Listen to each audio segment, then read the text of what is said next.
Goldberg, are you in the audience, Dr. Goldberg? Please come forward. We look forward to your testimony in opposition to the legislation. You have 5 minutes, ma'am. Please proceed. Chairman Hume, just a request. 2 of my colleagues were not able to attend. Would it be possible to give me some of the time that would have been allocated to Dr. Ghulam? No, so it's only 5 minutes. Okay.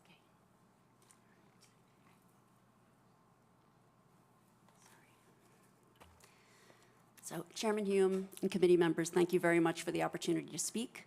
I'm Sharon Goldberg. I'm an internal medicine physician. I've practiced medicine for 21 years, and my background is mostly academic internal medicine, hospital-based, clinical research, and medical education.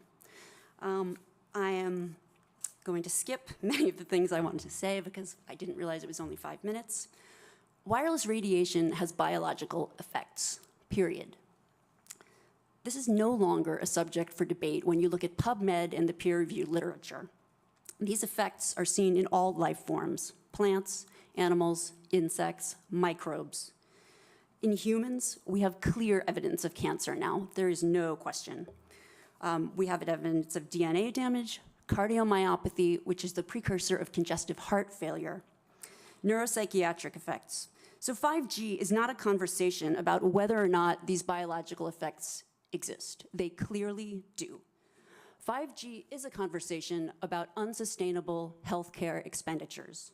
Why do I say this? We've been sitting on the evidence for EMR and chronic disease for decades.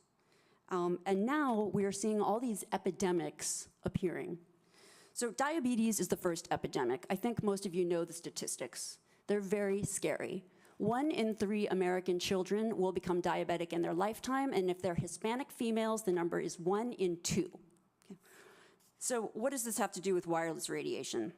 Wireless radiation and other electromagnetic fields, such as magnetic fields and dirty electricity, have been clearly associated with elevated blood sugar and diabetes. That is what the peer-reviewed literature says. It is not opinion. The closer you live to a cell tower, the higher your blood glucose. That is based on hemoglobin A1C measurements. So the idea with small cells of putting the cells closer to people's homes and bedrooms scientifically is very dangerous. And from an economic perspective, it's dangerous. And you may not know this. I was shocked to find this out. But the way you create a model of diabetes in rats in the lab is by exposing them to 2.4 gigahertz. And this is not for long-term exposure.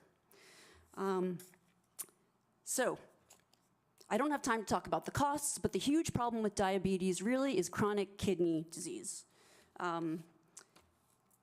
End-stage renal disease, the worst complication of diabetes, leads to hemodialysis. Hemodialysis is an automatic qualification for Medicare. And if you don't qualify for Medicare, we still have to dialyze the patient. And the state ends up paying in many different instances.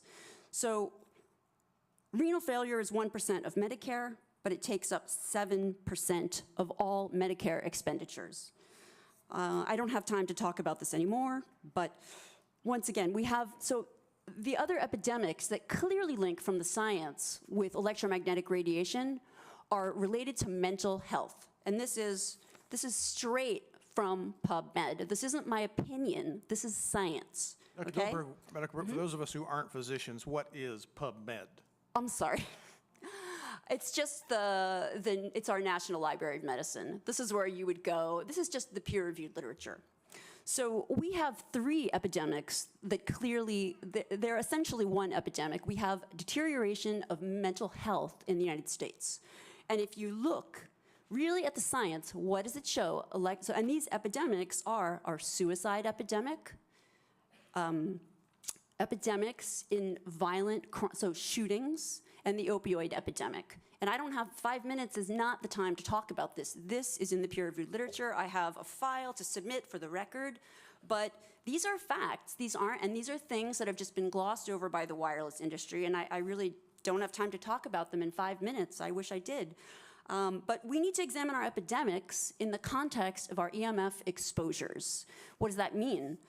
That means that the CDC tracking these epidemics we need to start measuring how much radiation are people being exposed to. And before we roll out 5G, and this means there are 4 kinds of electromagnetic fields that we know are harmful to human health. So radio frequency radiation, magnetic fields, dirty electricity, and electric fields, okay? Our exposure, any given person, and all humans are affected by EMFs. Our given exposure has nothing to do with the research that my colleagues are going to cite with the National Toxicology Program. That is an assessment of the risk of 1 cell phone in the near field, okay? What is our exposure in a day? It's not 1 cell phone. It's cell phones, it's multiple wireless networks, it's smart meters, it's cell towers. It's this sandwich, and it all adds up. And this is a serious problem for occupational health, public safety, and personal safety. And I feel that it's irresponsible to be even talking about the Internet of Things and rolling out a new untested technology when we're not even measuring what are our current exposures from the current networks. Doctor, appreciate your testimony. Would you again provide us with your credentials? You said at the beginning. Yes, I'm an MD. I'm board certified in internal medicine. I've been assistant professor at different medical schools, mostly in New York, most recently the University of Miami.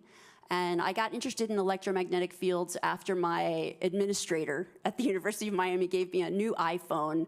I used it for 20 minutes on speaker, and my finger was burning at the end of the call. So that was years ago. I started reading about the science and connecting with other scientists, and really my expertise, I've taken care of a lot of patients with chronic disease. So when I talk about diabetes and, for instance, heart failure, that, you know, the National Toxicology Program shows clear evidence of cardiomyopathy in that study. In other words, that's a precursor to congestive heart failure.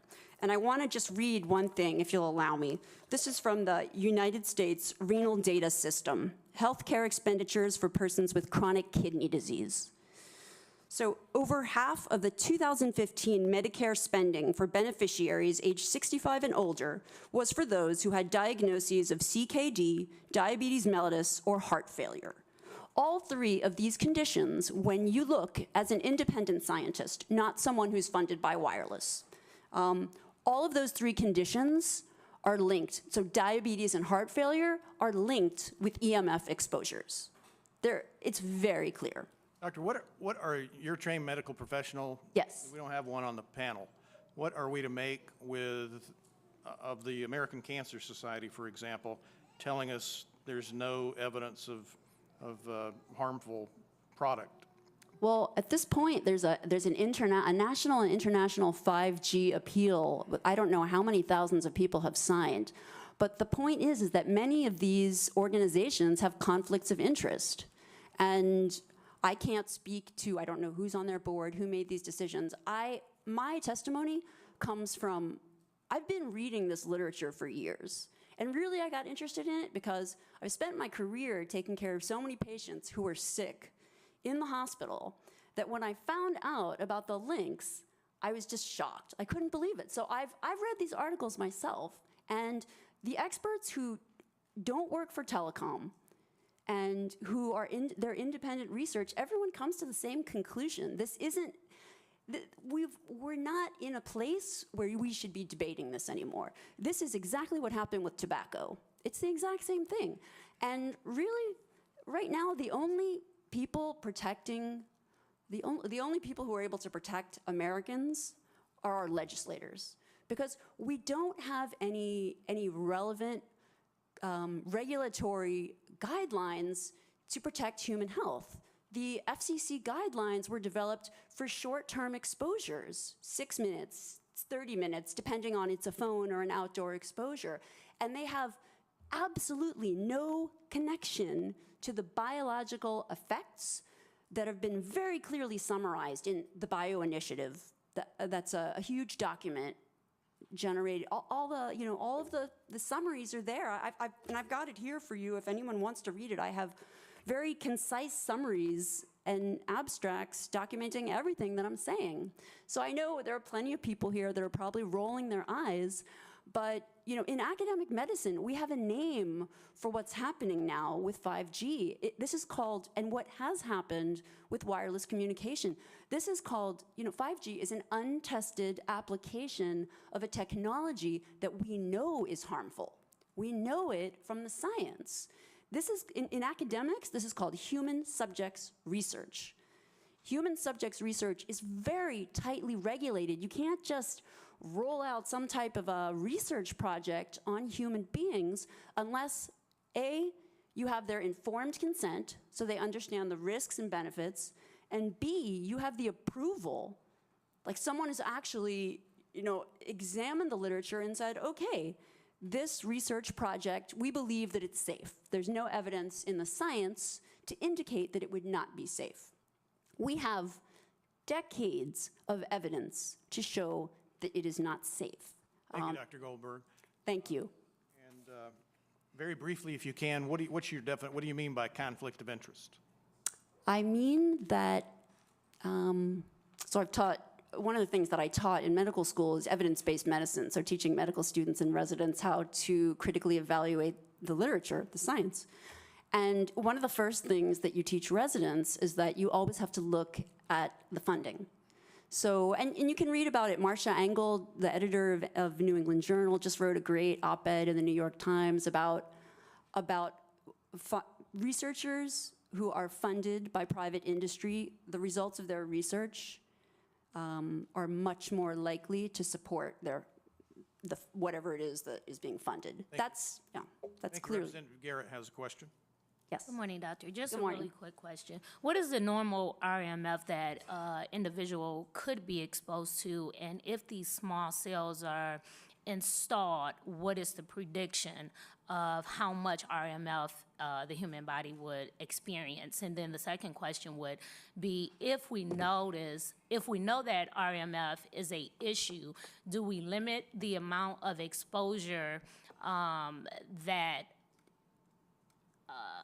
somebody with cardio issues in the hospitals, whether they're going through a CAT scan or, so are we limiting that because we know that just small cells alone is not the issue? It's, as you talked about earlier, it's the sandwich. So give me the normal levels, what the prediction is that the human body would experience moving forward. Well, I'm so glad that you're asking that question.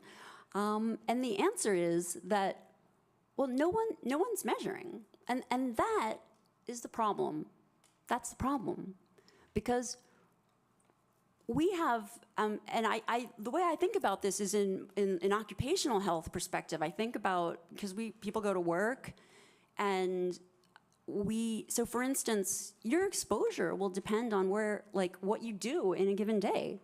So if one cell phone causes cancer, clear evidence of cancer, DNA damage, heart damage, well, what happens if you work at an airport?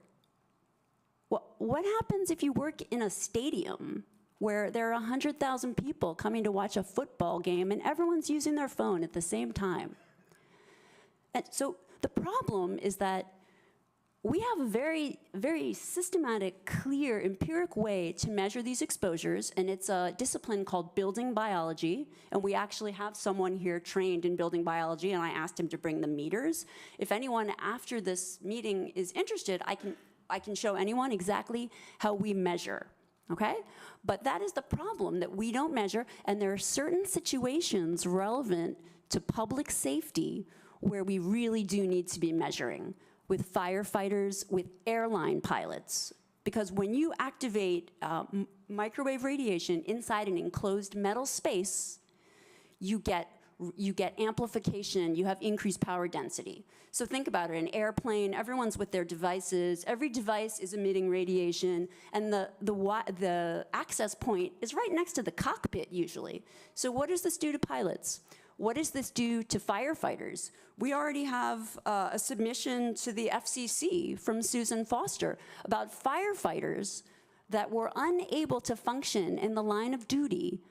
This is from 2013, after after exposure to a cell tower that was put up near their station, and they also have two-way communication devices that they wear. So we have to measure these exposures. That is the start, and not go ahead and roll out a whole bunch of Internet of Things with more devices that we're not even measuring what we're exposed to now. Doctor, thanks for your testimony. Thank you. We have far fewer people